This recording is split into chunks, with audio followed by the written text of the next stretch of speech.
I think a good way to start tonight is with the old saying, there's no place like home. Now, I know that's a cliche like white picket fence, but I figure things don't get to be cliches unless there's really something to them. That's why people keep saying over and over again, there's no place like home, even when they're talking about different places and different homes.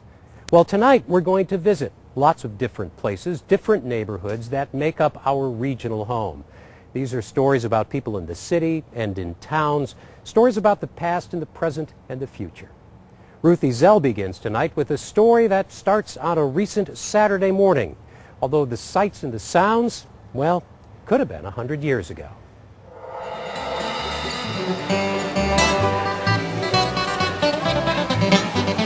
In Tower Grove Park each summer, it's like a party as farmers market shoppers peruse the lush produce and other wares.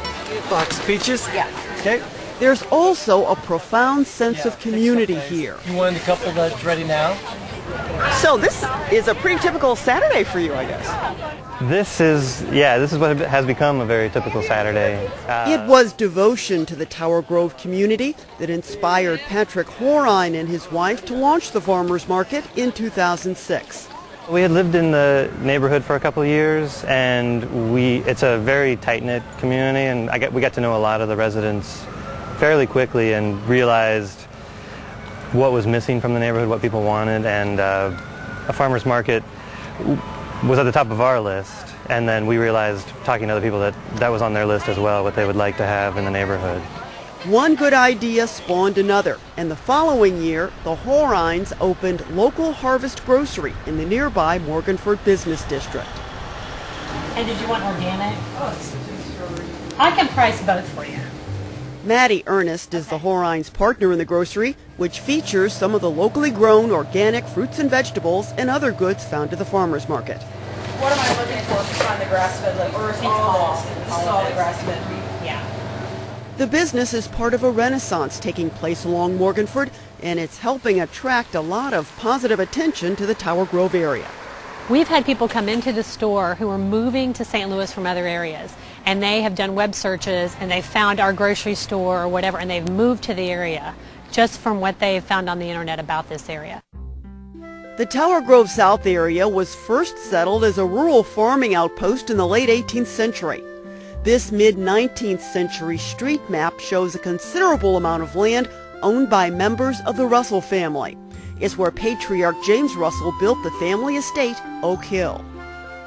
After the estate was completed, coal was discovered in the fields and the Parker Russell Mining Company was formed.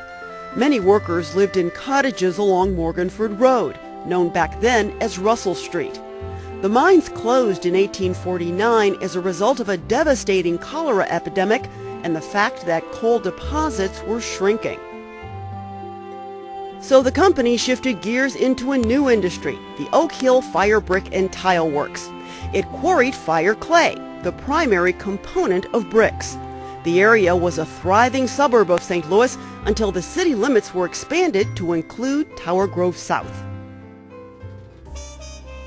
By the time this photo of Morganford at Arsenal was taken in the 1960s, a period of commercial and residential expansion fueled by an electric trolley line had come and gone. But more recent decades brought a new kind of pioneer to the neighborhood.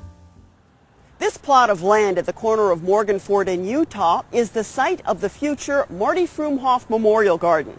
Frumhoff, who died in 2007, was a real estate agent, a Tower Grove South resident, and a strong advocate of St. Louis revitalization. She also founded the St. Louis Rehabbers Club, which helps people fix up those fixer-uppers.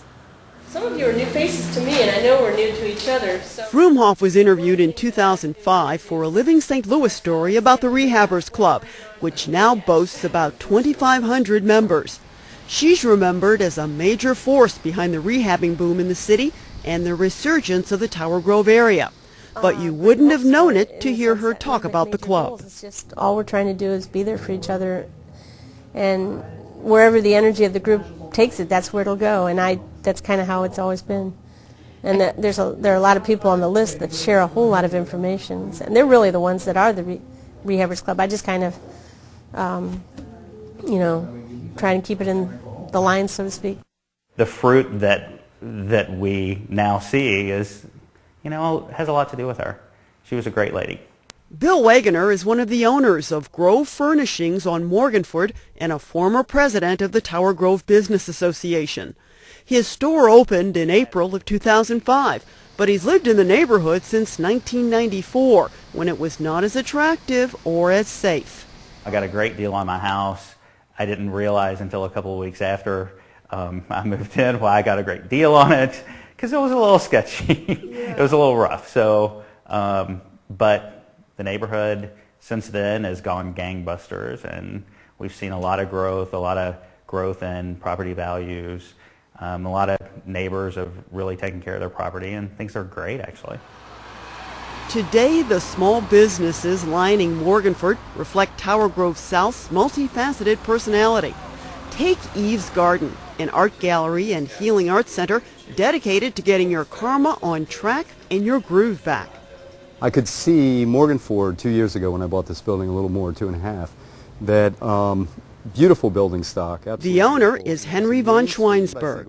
And it's incredible to me, the people that walk through my doors, all ages, all economics, everything. Artists, a lot of artists, graphic people moving into the area, tech people, and the young couples are like the gals from Japan, the guys from Europe, he's from Paris, she's from Japan. It's amazing to me. I mean, again, it reminds me a little bit of New York. It's a very eclectic community. A few blocks south is the Tower Pub, purchased by its current owners in 2005. People are friendly around here. It's nice to see your neighbors out walking their dogs, and business has been really good for everybody, so it's a good thing.